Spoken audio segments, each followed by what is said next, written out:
At kapag lumabas po ang Google Play Store is up to date, ibig sabihin po update na po ang inyong Google Play Store. Minsan nagtataka ka kung bakit hindi ka makapag-install ng application sa inyong Google Play Store. Marahil ang dahilan hindi naka-update ang inyong Google Play Store. Hindi lang naman kasi ibang application ang lagi nating ina-update.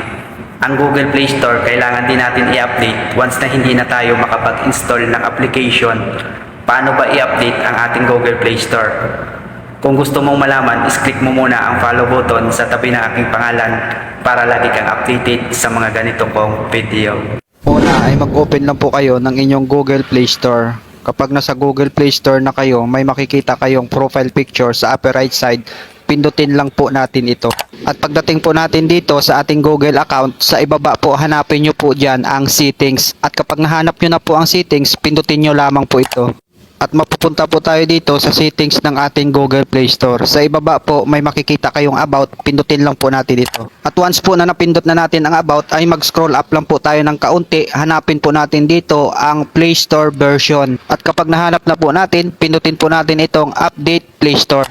At kapag lumabas po ang Google Play Store is up to date, ibig sabihin po update na po ang inyong Google Play Store. So ganun na po kasimple kung paano po mag-update ng ating Google Play Store. Kung nagustuhan nyo po ang video, isang like, share at follow po ay masaya na ako at magkita-kita po tayo in my next video.